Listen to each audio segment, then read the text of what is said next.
नमस्कार, मैं हूं संगीता राय। पूर्वांचल एक्सप्रेस न्यूज के इस वेब पोर्टल में आपका स्वागत है। आइए देखते हैं हमारे संवाददाता राम सकल यादव की यह विशेष रिपोर्ट।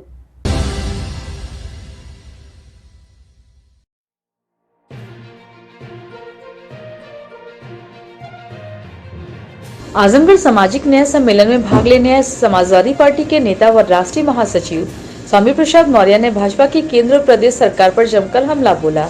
स्वामी प्रसाद मौर्य ने कहा कि चुनाव नजदीक आने पर भारतीय जनता पार्टी के दंगे का दुष्परिणाम दिखाई देने लगा है। उन्होंने लोगों से अपील किया कि भाजपा की दंगा वाली साजिश से सावधान रहें। राहुल गांधी के सजा पर सुप्रीम कोर्ट के निर्णय पर उन्होंने कहा कि इस फैसले से लोकतंत्र जिंदाबाद हुआ है। राहुल गांधी को न्याय मिला है तो वहीं लोगों को न्यायपालिका पर भरोसा बढ़ा है। नगर के नेहरू हॉल सभागार में आयोजित सामाजिक न्याय सम्मेलन में पहुंचे समाजवादी पार्टी के नेता व राष्ट्रीय महासचिव स्वामी प्रसाद मौर्य का जमकर स्वागत किया गया। इस दौरान सम्मेलन को संबोधित करते हुए स्वामी प्रसाद मौर्य ने कहा कि इस सम्मेलन के माध्यम से देश में अमन चैन कायम रहे, हिंदू मुस्लिम सिख ईसाई आपस में सब भाई भाई की बात लगातार आगे बढ़ती रहे। उन्होंने कहा कि भाजपा हिंदू मुस्लिम की आड़ में पूरे देश को दंगे की आग में झोंकना चाहती है, इसलिए वह हमेशा कभी हिंदू, कभी मुसलमान तो कभी मंदिर, कभी मस्जिद की दुहाई देती है।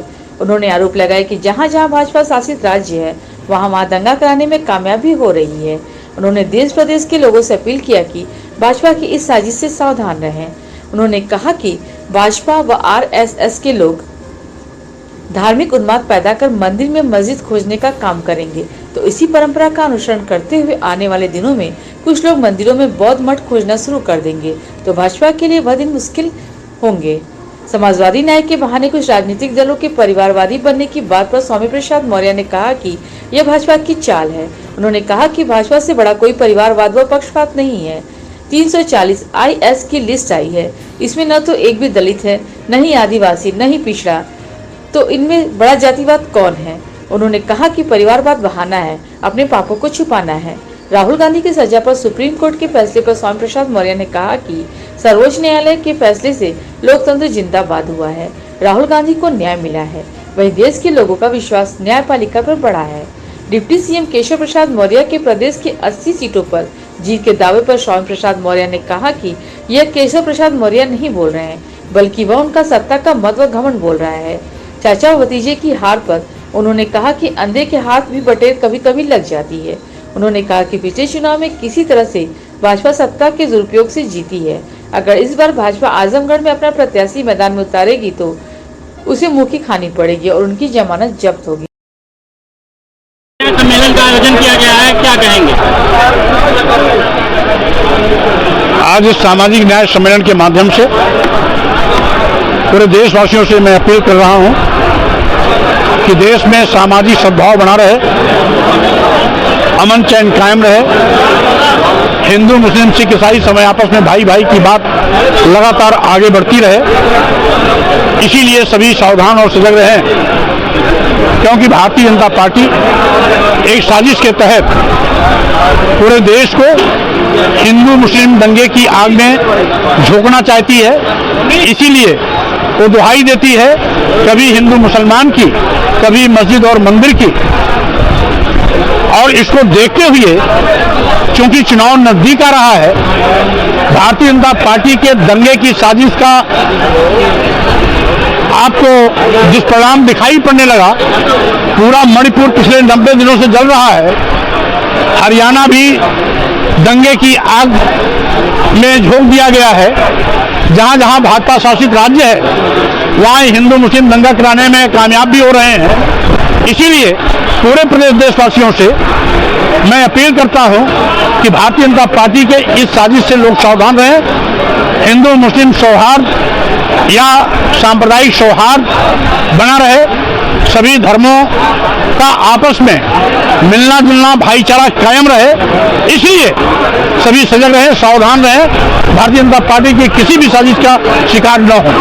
साथ ही साथ आज धर्म के नाम पर जो तमाम लोग उन्माद पैदा कर रहे हैं,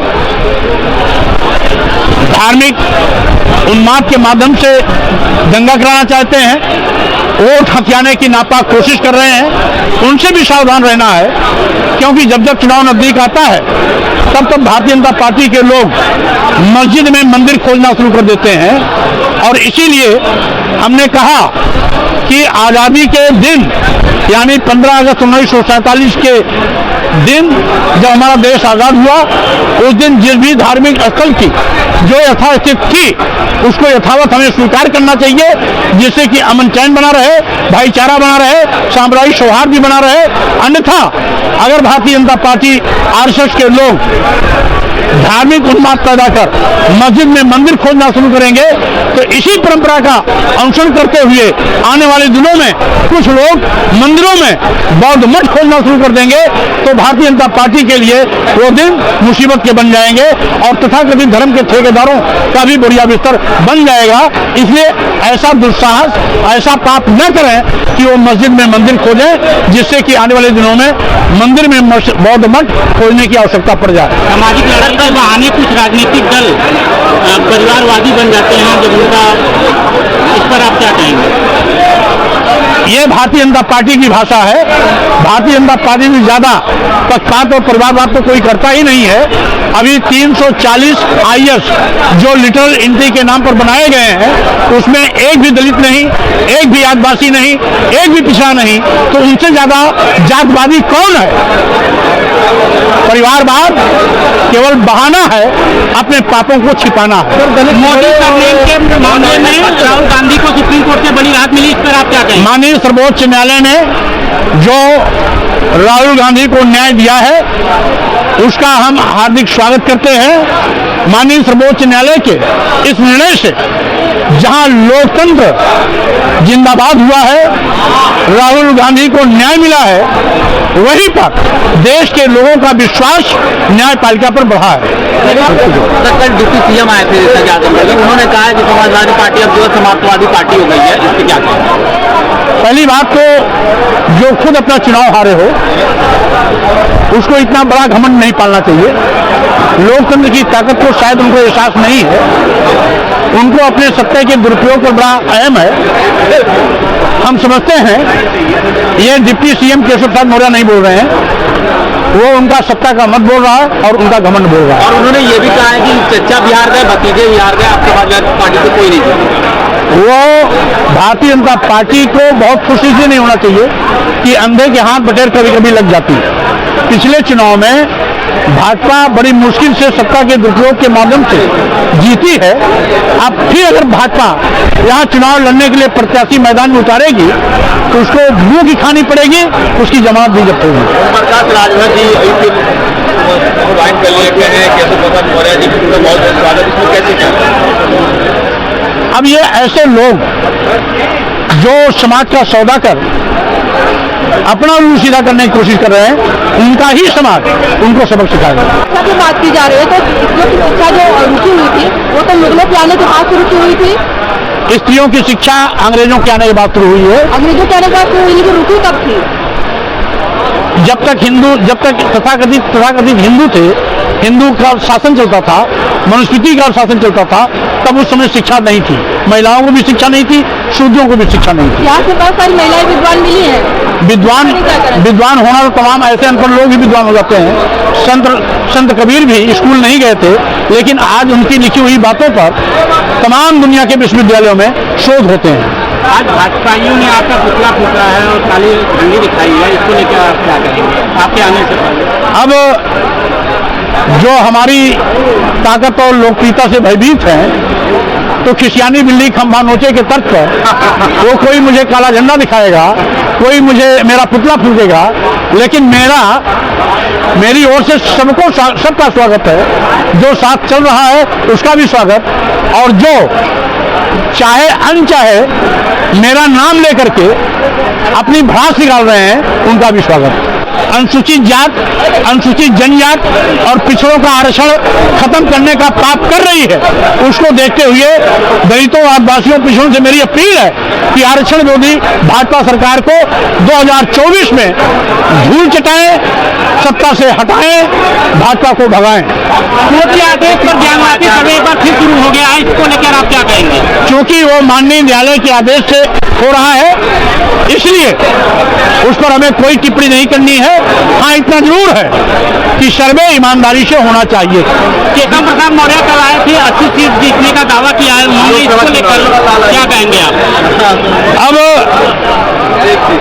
क्योंकि वो भारतीय जनता पार्टी सरकार के डिप्टी सीएम है, तो ये भाषा तो उनके लिए बोलना जरूरी है, अन्यथा डिप्टी सीएम की कुर्सी खतरे में पड़ जाएगी। वो नहीं बोल रहे हैं, उनकी मजबूरी बोल रही है। अच्छा, उन्होंने क्लेम किया कि चाचा और भतीजा दोनों लोग गए हैं, अब आजमगढ़ में 24 में फिर जाएंगे, इस पर आप क्या कहेंगे? वो अंधे के हाथ बटेल लग गया तो बड़ा ऊंचा ऊंचा कूद रहे हैं। यहाँ पर भाजपा फिर से आएगी तो उसको अपनी हैसियत का पता लग जाएगा। भाजपा फिर से आएगी कि सपा? भाजपा फिर से अगर लड़ने आएगी तो उसको अपनी हैसियत का पता लग जाएगा। चारों टाइमला के अधिकारी तो शेष अलंकार भी तो होता है हिंदी में, जिसका अलग अलग शब्दों के साथ अलग अलग अर्थ होता है। तो ये अगर अलंकार होता ही है तो शूद्र की जगह, महिलाओं की जगह ब्राह्मण क्यों नहीं लिख दिया, क्षत्रिय क्यों नहीं लिख दिया? इसलिए ये ऊट पटांग की बात, गलती करने वाले अपने गलती पर पर्दा डालने के लिए इस प्रकार की ओछी बयानबाजी करके लोगों का ध्यान भटकाना चाहते हैं।